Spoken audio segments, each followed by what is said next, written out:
in terms of the misbehavior, the inappropriate interruption of the judge and the prosecutor, the little poster, the Siegheil, the pushing of his papers almost across this boundary of yellow tape on the floor.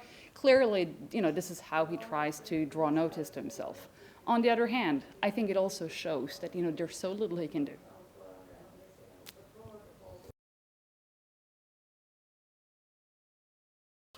But this is also the nature of the law, right? That you let people speak in the courtroom, and this is so people might be afraid that he's using the law as a stage, but you can also say that he's being used by the law. He's a megaphone for the rule of law. We do the processes we have here, and we produce legal justice. And as long as he keeps mobilizing the law, this is how the law is going to answer. I think the law will keep on doing this year after year, but I think journalists will stop coming back. The audience will be less interested. This is going to be boring. This is going to be part of that sort of everyday background noise. Clearly, for those directly affected, the pain will never go away. But just the fact that the courts keep doing their job is not a threat to closure. The prosecutor, in particular, had a very clear idea of how she wanted to go about this, right? So, as you saw earlier today, she was reading all the names.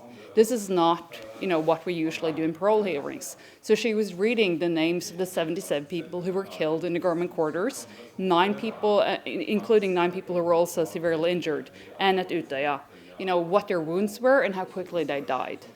So this is something that we see in war crimes trials, for example, or crimes concerning atrocities in conflict. So in a way, this is almost like this proceeding here is becoming a bit of transitional justice. So Norwegian society is still struggling with this, and we're now realizing we have to prepare for this terrorist to try to use the court, the rule of law, every year to get his message across.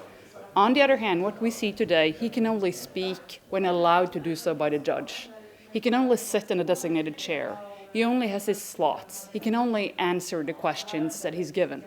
So in a way, this might seem very odd to foreign audiences, but I also think there was something quietly reassuring about how these things played out today.